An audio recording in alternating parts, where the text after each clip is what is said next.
En France, le nombre de pauvres est si élevé que leur gouvernement va être obligé de sortir un billet de 0 €, ce qui n'empêche pas certains effrontés de vouloir manger. Sur le marché français de la pizza à domicile, la concurrence est rude. Pour y trouver sa place, Patrick Youenou, directeur de Pizza 12, a eu une idée simple.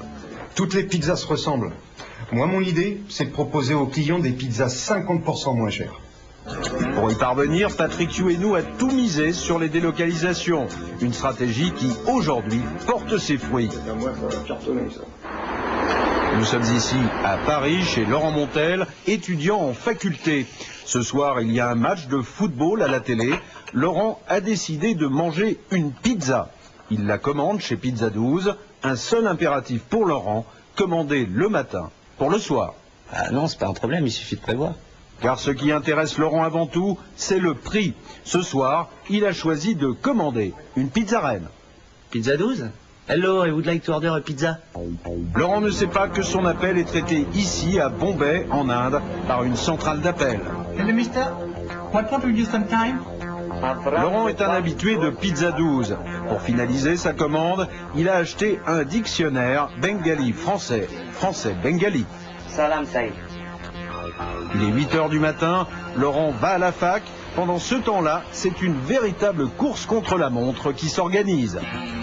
Pekech appelle le centre de fabrication de Pizza 12, qui lui se situe ici, en Pologne. Pizza? Three. One? OK. Pour des raisons de coût, la pâte est fabriquée ici, dans cette ferme, avec différentes farines animales issues de la communauté européenne. C'est Zbigniew, le fils d'Olga, qui lui est chargé de cueillir les tomates destinées à la garniture. Pour le jambon, il s'agit de jambon de rat au torchon, préparé et découenné par Boslav, le deuxième fils d'Olga. Quant au fromage, il est à base du lait issu de la dernière grossesse d'Olga. La pizza est prête, il est 8 h 30, il faut faire vite. Boslav se rend à l'aéroport de Varsovie. La pizza doit impérativement prendre l'avion de 9 h 30 pour Zagreb, en Croatie, où se situe le centre de livraison de Pizza 12.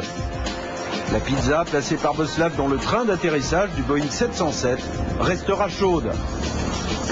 Il est 11 h. La pizza est récupérée par Yuri qui la met aussitôt dans le train Zagreb-Berne où elle voyagera encore une fois à moindre coût. Dès son arrivée en Suisse, elle est récupérée à la gare par Gunther, le correspondant local de Pizza 12. Il est 14 h, Gunther trouve un transporteur français qui prend en charge la pizza jusqu'à Rungis. Il est maintenant 19 h. La pizza est récupérée par Jean-Louis, le transporteur francilien de Pizza 12. Son but, la remettre à Dédé, le livreur parisien, le plus vite possible, au moindre coût. Dédé récupère la pizza une demi-heure plus tard, il est 19 h 30.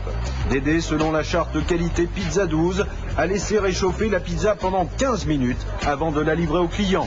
Il est 19 h 55, Dédé est devant le domicile de Laurent Montel, il sort la pizza de son sac isotherme. Il est 20 h, Pizza 12 a tenu ses délais, Laurent Montel a bien été livré en 12 heures chrono et il paiera grâce aux délocalisations 50% de moins que les prix du marché pour un produit équivalent. En plus, c'est délicieux.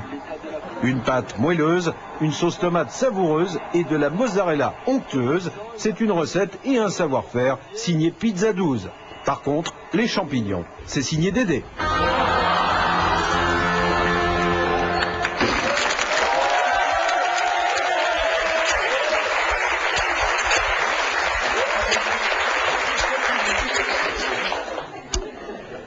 Je vous raconte pas son tiramisu à Dédé.